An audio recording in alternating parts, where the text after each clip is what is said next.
আজকে আমি তোমাদের সঙ্গে শেয়ার করব আলুর পরোটা। প্রথমে ময়দাটাকে সাদা তেল দিয়ে লবণ দিয়ে ভালো করে মোলায়েম করে নেবে, তারপর জল দিয়ে মাখবে। জল দিয়ে ভালো করে মাখবে, যত গায়ে শক্তি আছে ওখানে ময়দাটার উপর ঝাড়বে। হয়ে গেল।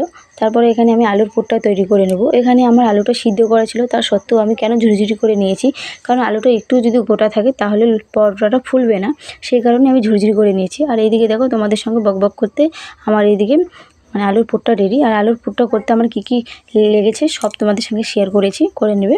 আর এইদিকে দেখো আমার গোল গোল করাও হয়ে গেল, আলুর পুর টুর সব ঢোকা কমপ্লিট।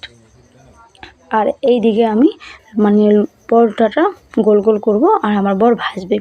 যেহেতু আমি ভাজতাম, আমার বর গোল করতে পারে না, সেই জন্য আমি গোল করব আর আমার বর ভাজবে। আর এই কাজে আমার বর প্রচণ্ড হেল্প করে, এই কাজে না সব বিষয়ে আমাকে হেল্প করে। তো যাই হোক, এই আলুটা দেখতে পাচ্ছ, তাওয়ার মধ্যে যে তেলটা ছড়িয়ে দিবে সেই ব্রাশটা আমাদের কাছে নেই। তো কাজ চলার জন্য এই আলুটা ধুয়ে পরিষ্কার করে তেলটা ছড়িয়ে দেওয়ার জন্য আলুটাই কেটে নিয়েছি। আর এইদিকে দেখো আমার পরোটা তাওয়ার মধ্যে চলে গেছে।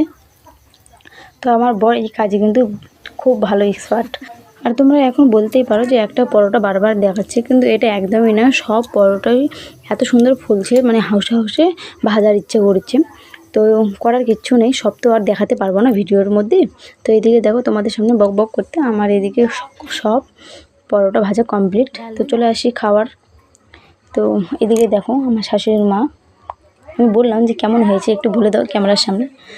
তো ভালো তো হয়েছে, সত্যি অসাধারণ হয়েছে খেতে। পারলে তোমরাও বাড়িতে ট্রাই করে বলতে পারো। আর এদিকে আমার বর ক্যামেরার সামনে আসতে চায় না, তাও আমি জোর করি।